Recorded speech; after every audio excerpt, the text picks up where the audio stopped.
Hi everyone, my name is Anastasia Gutnick and I'm a mixed media artist and public programs coordinator at the Metropolitan Museum of Art, and I want to welcome you to this week's edition of Drop-In Drawing.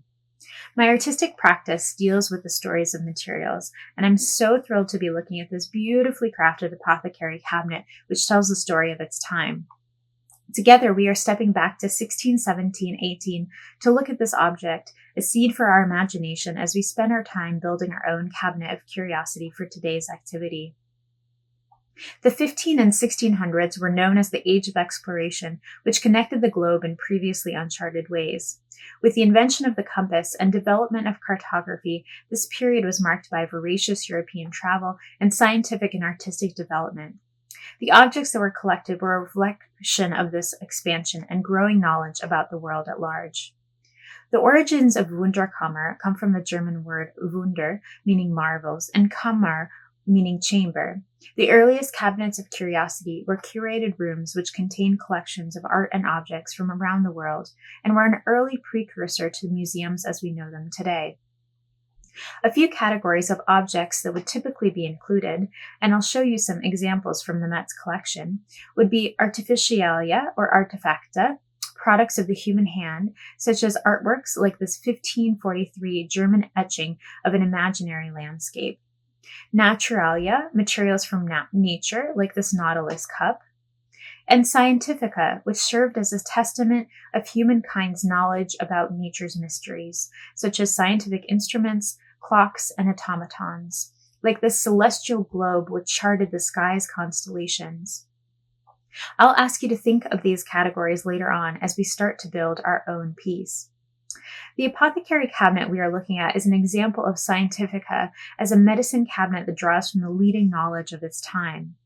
This fairly small box, which measures 11 by 11 by 9 1/16 inches, the size of a large shoebox, unfolds from the top via a hinge, revealing a lush interior lined with red silk velvet, and contains 32 glass vessels with gold lids and medical utensils, including scissors, strainers, and other paraphernalia.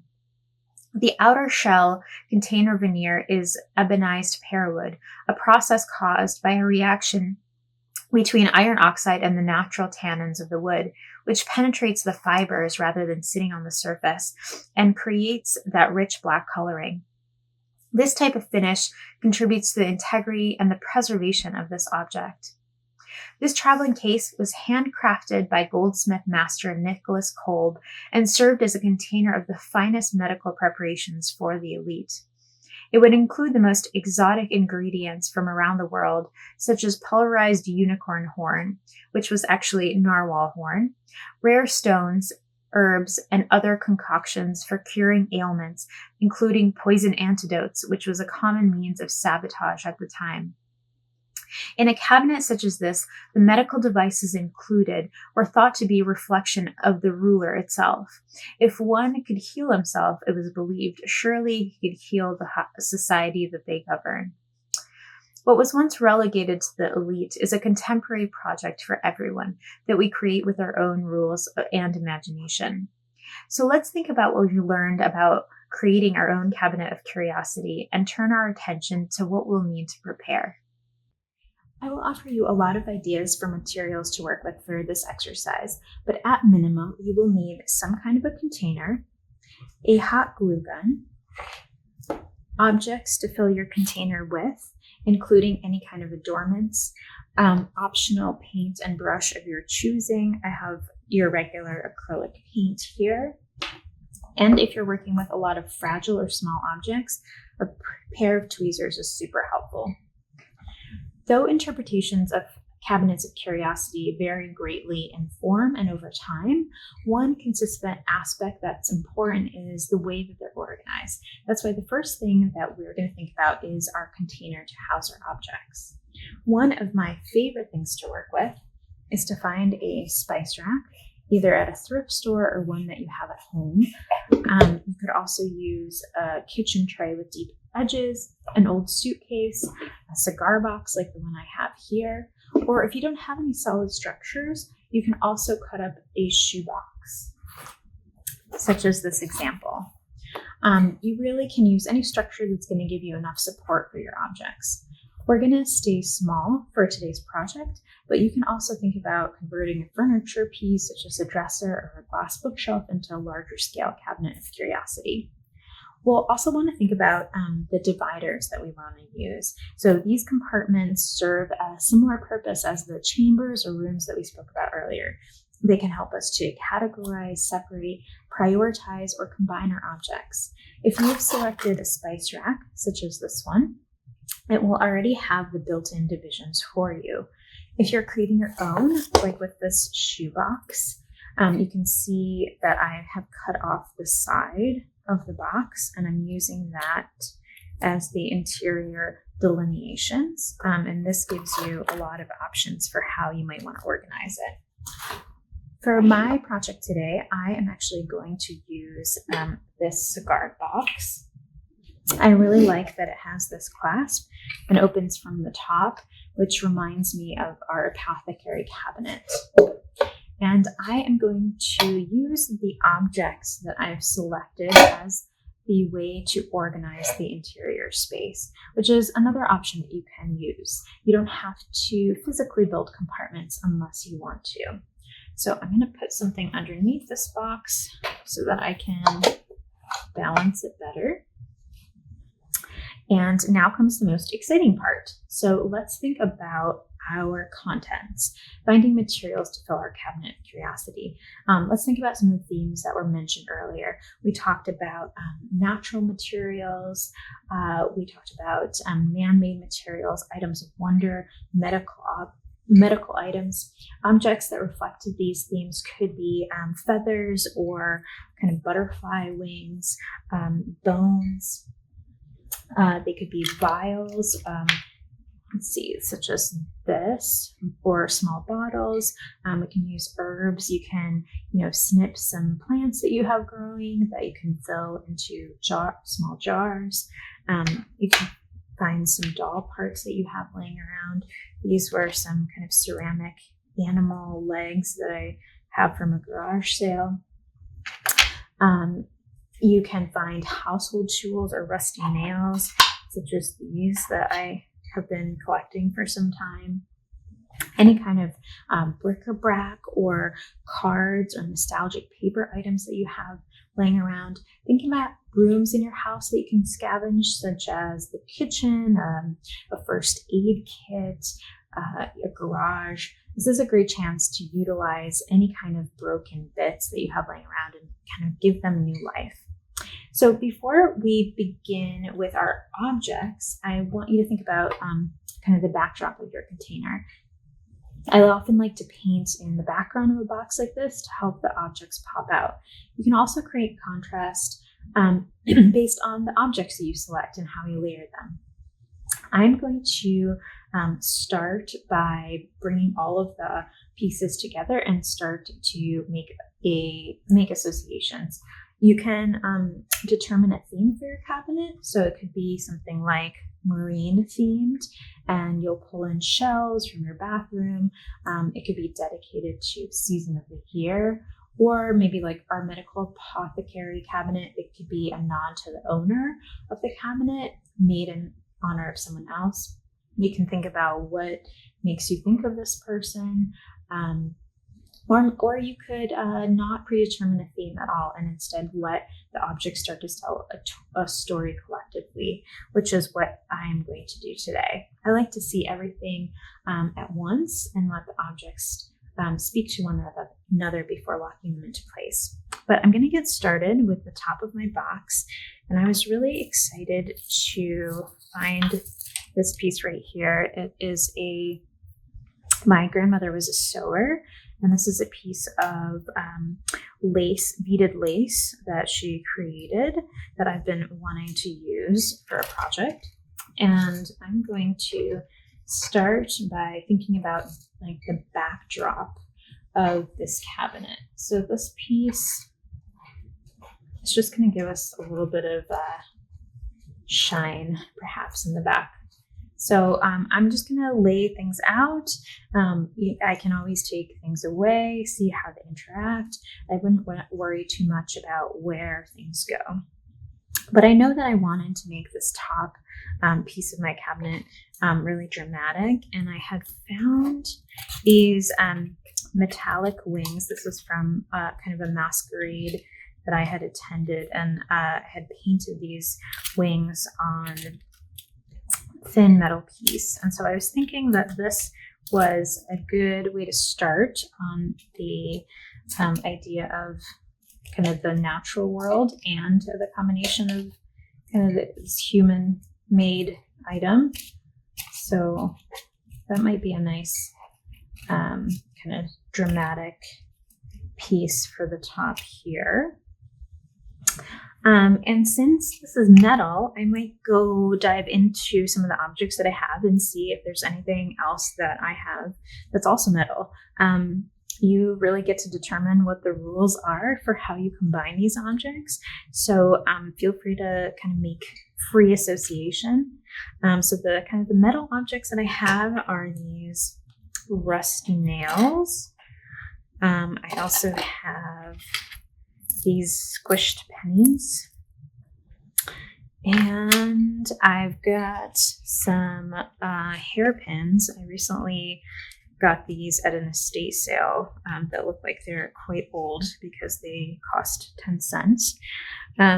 So I think I might actually go with these squished pennies. I've been collecting these for quite some time, and I had picked out a collection of the most recent places that I have lived or were of particular significance to me. So I'm gonna just kind of start laying these in and kind of just arranging them based on shape.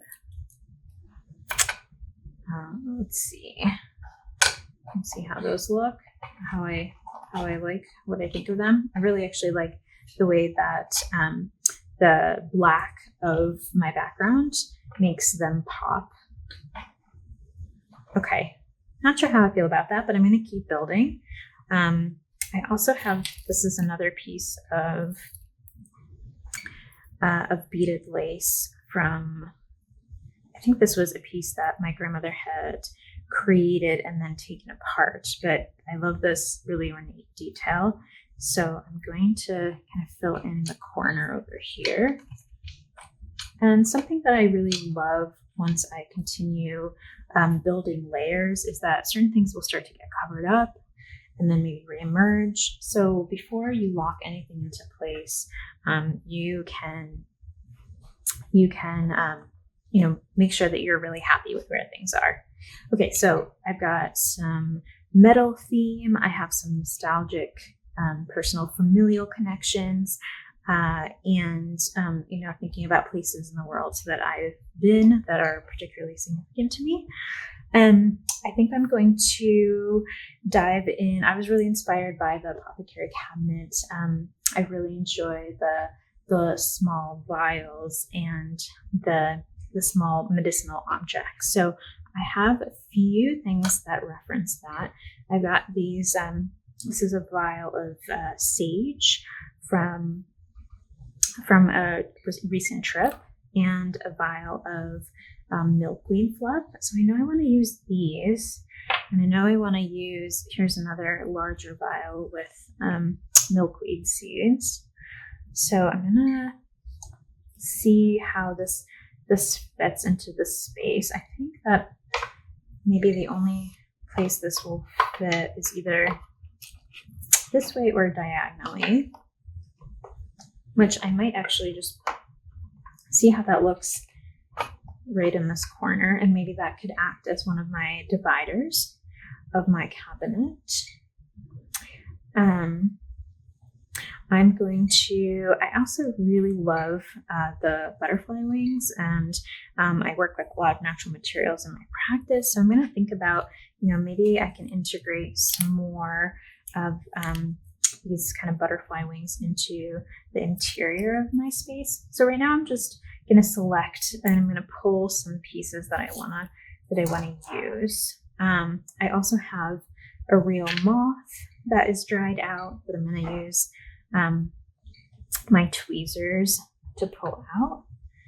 I think this is one of my favorite little pieces, so I might have that take kind of center place.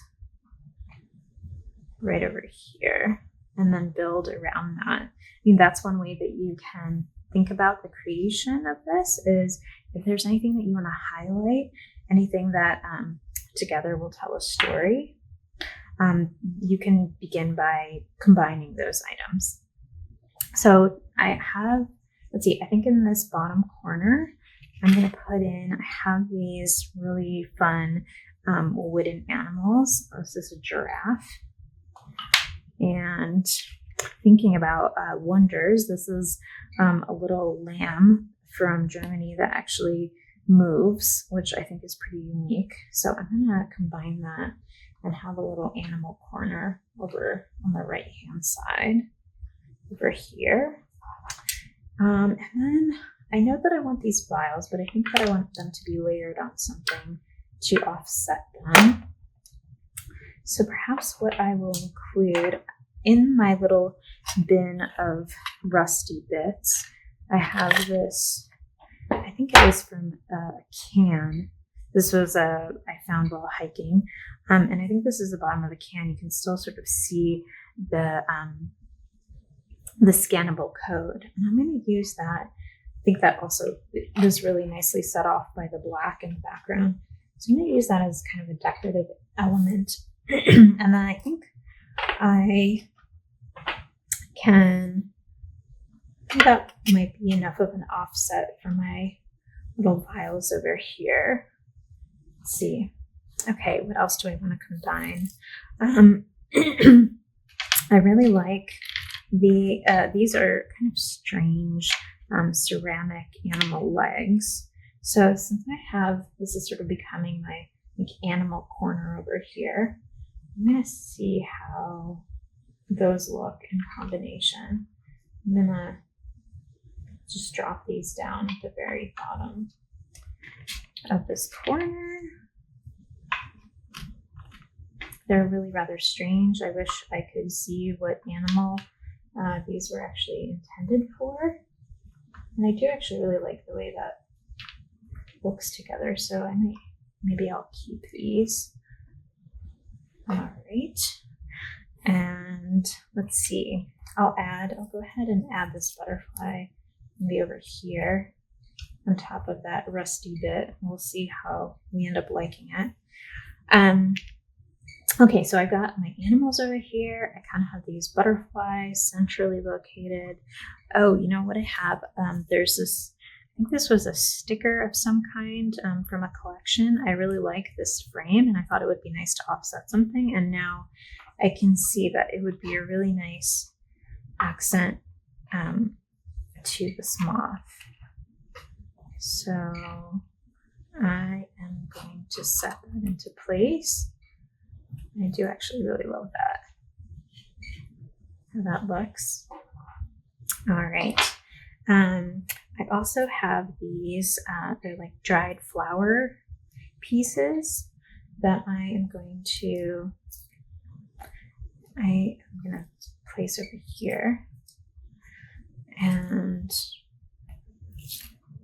build kind of a little forest over here of plants and see how that looks. They also really pop out on that black background.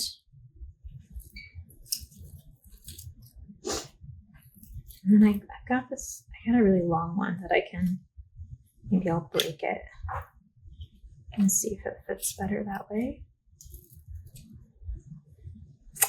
So I do like that, but I kind of wish there was maybe another layer underneath those flowers. So I've actually been really wanting to use these rusty bits.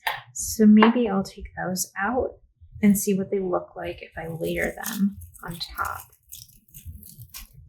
So once you have, a number of things in your box, you can really start to be sort of strategic about what you decide to keep. So, and what gets layered on what other objects. So I'm just going to start to layer in these rusty, I think they were nails at one point. This one's a little bit too big. And see how that looks. And then we'll kind of get a gradient between the black, the really dark black, and then this rusty color, which I think is really nice. This also, kind of the color contrast, also is reminiscent of different points in our box. Okay, I'm just going to continue adding these till I sort of fill this corner. Very excited to be using these. Okay, and maybe add just a couple more.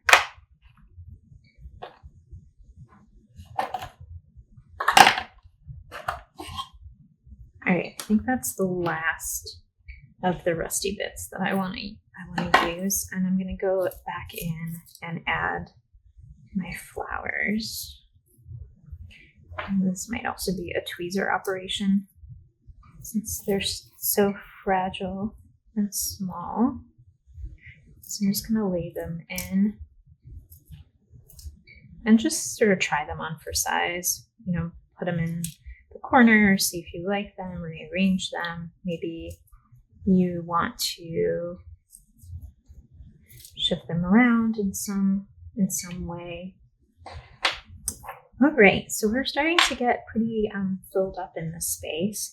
So this is really a good opportunity to kind of evaluate where you're at, and thinking about, you know, do you want to rearrange any of the components? You know, even in a cabinet that may be comprised of disparate objects, there's kind of flow that happens. Really pay attention to how your eye travels. You know, where does it spend more time? Is there anything that you want to adjust? You know, for instance, I am really drawn to these pennies, the squish pennies that move my eye around the top of this object, and they connect with the colors in this giraffe, in this rusty bit in the center, and also in these rusty bits over on the left-hand side. I feel like we're getting close, but I would love to add something else just to kind of continue layering on. I think what I may want to incorporate is these. They are water caltrop, and they are actually dried pods that look almost like some kind of alien bat creature, and you can find them in upstate New York.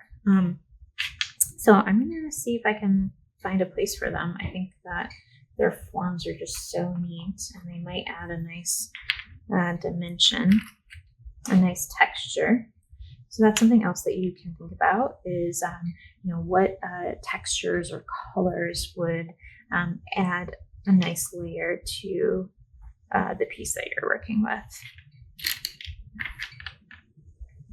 So in some way, they almost emulate a similar shape as the moth as well. I might add some to the left-hand side as well.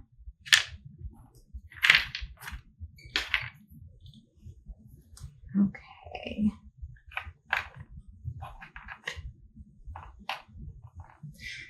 Okay, I'm going to switch this one out because I don't like the way that it's falling in. I'm going to get a slightly bigger one.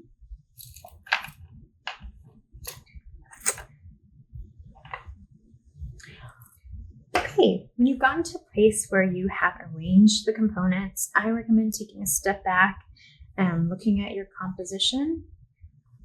Is there anything else that we want to add? Maybe I've got some kind of a glass magnifying piece over here. Is that something that's a fun shape? Do I want to add more butterfly wings anywhere? Does that feel like too much? I also have bits of hair. You know, remember that when we talk about cabinets, you know, initial collections were comprised of all kinds of strange things. You know, what do you have that's what do you have to add that's really unique? Is that something that I want to add? Maybe that would look nice with, the curl of our beads over to the left-hand side, or maybe it's too much. This is your time to really fine-tune how you want this to look. I think I'm actually quite fond of this little glass piece over here at the top. So once you're happy with how your box is looking, you can go ahead and secure the pieces. I would take the pieces in reverse order and start to hot glue them. So I'm going to take this metal bit, and that's going to be my very top piece. So I'm going to attach that glass part to it. Just have to be really careful with your hot glue and have some kind of a rest for it or something, because it's going to keep dripping while you're working on this project. So I'm going to lay this aside. Really think about, what are the things that will need to be glued kind of independently, and set those to dry for a moment. These can actually, they don't have anything underneath them, so I can go ahead and hot glue these on.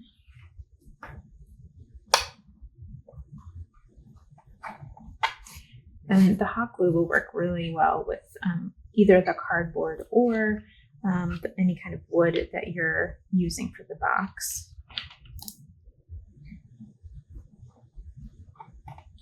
Okay, you just want to press it down for a moment to let it dry.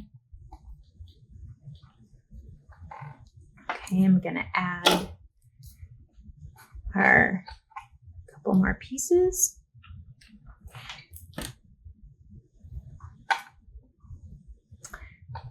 And I'm going to go through and glue every portion of this. And then in reverse order, I'm going to place the topmost pieces on the very last layer of this box. So admire the creation that you have come up with. If you came up with a lot of different ideas for the contents of your cabinet, I encourage you to make more than one, and maybe the next one will be on a specific theme or much more intimate objects, whereas this one we kind of composed a combination of nostalgic ideas. But I hope you enjoyed building your cabinet of curiosities. I can't wait to see what you came up with. If you're posting on social media, please tag us at #MetSketch and take a look at what others have created. I'll bet you will be surprised and inspired by what others came up with. Thanks for joining. Till next time.